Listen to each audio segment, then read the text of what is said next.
Бүгүн Кожомкул атындагы спорт ордосунда кайрымдуулук концерт өтүүдө. Бул кайрымдуулук концерттен түшкөн акчанын каражаты бакыт аттуу жараныбызга жумшалат. Келиңиздер анда бүгүнкү концерттен кыскача репортаж.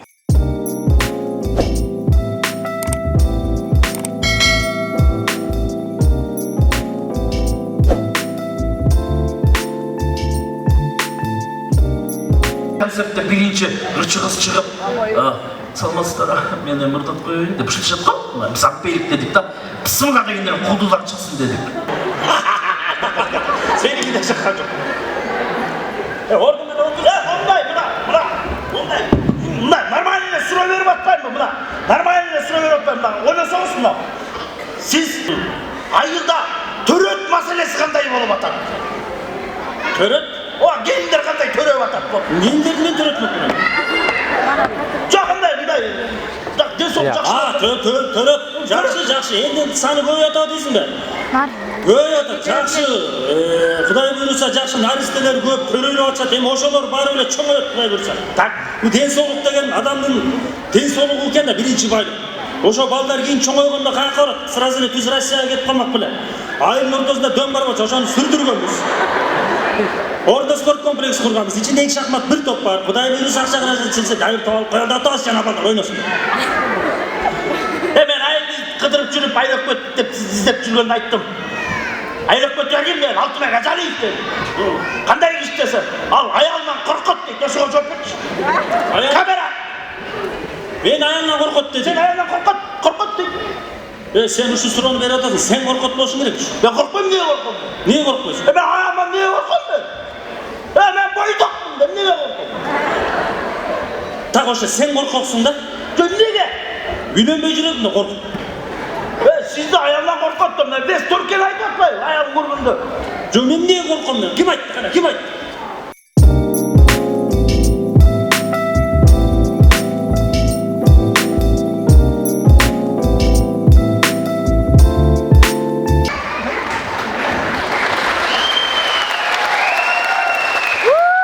Рахмат.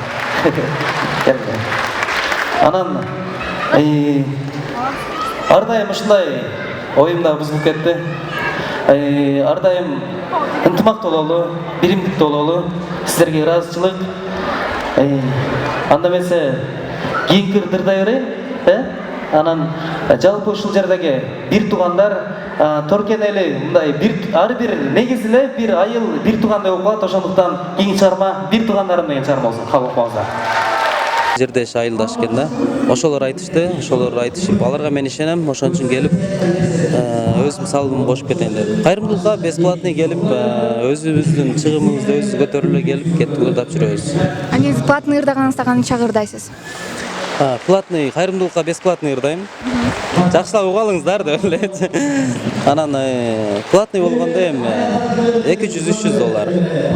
Бүгүн кайсыл ырыңызды сунасыз анда? Бүгүн бүт ошол торкендиктер келиптир, жалаң бир туугандай болгон бир айылдын адамдары келиптир да бул жака. Ошон үчүн бир туугандарым деген чыгарманы анан баягы адам бойдон калгын өзгөрбөй деген чыгармалар. Бир чыгармаңыздан бир куплет. Bir tuğandarım menin candarım, koldoп жүрүшөт meni dayım. Bir tuğandarım menin candarım. Бакыт байкебизге дагы өрөт бекем ден соолук каалап, дагы бир жагымдуу чыгарма аткарып берейин. Чын жүрөктөн кабыл коңуздар. Залда 70% торкендиктер болсо керек. Жалпы торкендиктерге салам. Мен өзүм нарындан болом, бирок мени торкендиктерге окшоштуруп коюшат, мага да бир кол чапыңыздар. Барыңыздар, келиңиздер. Албетте, кайрымдуулук концерттерге катышып турабыз. Ошо шаарда болсок эле, эч отказ кылбайбыз. Дайыма ушул кайрымдуулук концерттерге ар дайым катышканга аракет кылабыз да, колдон келишинче. Негизи мындай кайрымдуулук концерттерге чакыруу кимдер тарабынан түшөт? Эми бай көбүнчөсү тааныш билиш болот. Мисалы үчүн ушу мен тааныган бир адамдын жакын байкеси же жакын айылдашы болуп калышы мүмкүн. Ар кандай случай болуп калат. Анан ар дайым баягы отказ кылбай, шаарда болсок сөзсүз түрдө кайрымдуулук концертке катышабыз да. Көбүнчө ошо сунуштар тааныштардан эле. Келиңиз эми бүгүнкү концерттен алыстайлы дагы өзүңүздүн дагы бир чыгармачылык жолуңуз тууралуу да сурап өтөлү. Сүйүүңүздү таптыңызбы? Акыркы интервьюларда кыздар менен жетелешип эле калдыңыз. Эми ал нерсе баягы достор болушу мүмкүн. Аябай монтип бирөөнү сүйүп кала элекмин чындыгында. Дагы деле ойлоно элекмин, дагы бир 2 жыл бар деп жүрөм. Сакайып кетсиндер, шаңды кол чыгып коюңуздар. Силердин батаңыздар кабыл болсун. Торкендин элинин ынтымагына Кудайга шүгүр. Көз тийбесин. Ушундай ооруп сырколоп калгандан эмес, жакшы күндөрдө да жолугуп туралы. Өйдө да өбөк, ылдыйда жөлөк болуп туралы бири-бирибизге бир туугандар. Бар болуңуздар, ынтымагыңыз арта берсин. Ушул жерде жалаң өзүмдүн торкендик бир туугандарымды көрүп сүйүнүп турам. Бул кайрымдуулук, торкендин ынтымагы. Рахмат. Данияр айткандай оюмду бузуп атасыңар. Аябай силерди көрүп көп сөз айткым келди, жалаң бир туугандарды көрүп. Рахмат силерге, бар болуңуздар. Оорубаңыздар, алты саныңыздар аман, ден соолугуңуздар бекем болсун. Рахмат. Эмкидай ылайым Бакыт Байгез, Батыраак Сакайып, Бакыт Байгездин бир жакшылыгында ырдап кызмат кылып калалы. Кудай ошого жеткирсин. Бар болуңуздар. Урматтуу достор, бүгүнкү кеченин администратору десек да болот. Биздин ырчы байкебиз Мирлан Баеков, саламатсызбы? Саламат. Кандайсыңар? Бүгүнкү концертти кандайча уюштуруп калдыңыз? Бүгүнкү концерттен бул кайрымдуулук концерт. Биздин эң жакын көргөн классташыбыз, бир боорубуз десек болот. Кичине ооруга чалдыгып, жанагындай бир жаман бир дартка кагылып отурат. Ошого жардам иретинде артисттерден, инилерибизден суранып, жакшы бир элдерге кайрымдуулук концерт уюштуруу максатта бүгүн коюп отурабыз. Бардык учурдан пайдаланып дагы инилериме, артисттерге, жалпы артисттерге ыраазычылык билдирем. Негизи ушундай кайрымдуулук концерттерге көп катышып турасызбы өзүңүз? Албетте, көп, аябай өтө көп. Күнүгө, почти күнүгө чалат десем болот. Мага кайрымдуулук концерт бар эле. Бош учурда келип концертке ырдап берип койгон соопчулук ишке деп ойлойбуз. Андыктан биздин бакытыбызга дагы ден соолук каалайбыз. Аман-эсен Сакайып биздин арабызга кошкубуз келет. Жалпы 82-лер, жалпы биздин классташтар биргеликте ушинтип аракет жасап концерттин программа уюштуруп атабыз. Чоң рахмат. Ушундай кайрымдуулук концерттерге көп катышып турасызбы? Колум бош болсо кайрымдуулук концерттен эч качан отказ берген эмесмин. Келип тура берем. Кайрымдуу болгон өзү жакшы го. Наркы башына түртүп, берки башына түртүп, жоолук таштамай, ортого түшпөй деген толтура оюндарды ойноп туруп, кечте чарчап келип тамак дагы ичпей, эч нерсени билбей уктап калат элек. Вот это тоже условия. Урматтуу көрүүчү, бүгүнкү концертте Элиз Орозова дагы бар. Кандайсыз? Саламатсызбы, кандайсыңар? Кайсыл жакта жүрөсүз? Чыгармачылыктан алыста кандайсыз? Болду окшойт ушундай. Бул эми творческий кризис деп коет го бир адамда.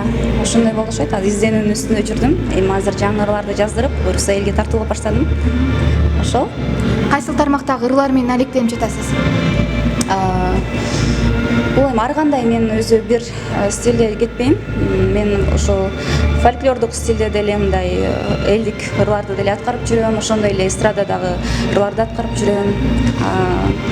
Бир багытты тандайын деп азыр айта албайм. Менин аткаруумда элдер кээ бирлер мисалы элдик чыгармаларды жакшы көрсө, ошондой эле ошол эстрада стилинде дагы молодежный стилдеги ырларды да жактырышат. Анан эки направленияда эле иштейм деп ойлоп атам. Сиздин ырларыңызды элдер да күтүп калса керек. Келиңиз анда бир куплет. Эски ырларыңыздан. Мурдагы ырлардан Алтындан кымбат ардагым менин, айга да теңейм ажарың сенин, толкунуң менен толкусын жүрөк, толтуруп турчу дүйнөнүн кеми. Анан ушу уюштуруучуларга айтат элем да, ушу кайрымдуулук концертти уюштургандаргачы. Уюштургандар артистти чактап туруп чакырса да, келсең ошо эми жанагындай кайрымдуулук болуп аткандан кийин эми келесиң да. Анан келсең арты элден артист көп болот да. Очередь тийбей кырылып аткан болот. Менин тоюм бар эле тигүү деп көрүп эле жүрсөңөр келет. Ошол жери жакпайт. Ошон үчүн кээ бир кайрымдуулук концерттин көбүнөн мындай баш тартканга туура келет да, айла жоктон.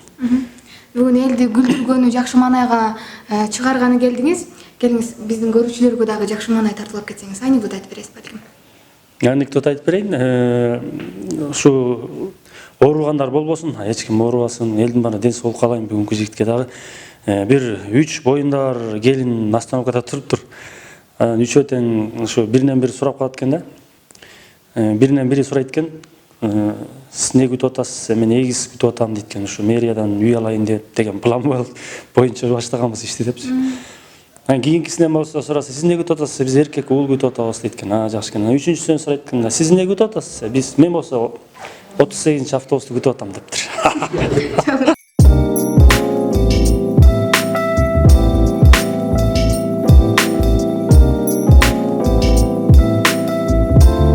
Мына көрүүчү бүгүнкү кайрымдуулук концертибиз ушундай жакшы маанай менен аяктамакчы. Ал эми кийинки чыгарылышка чейин көрүшкөнчө сак саламатта калыңыздар.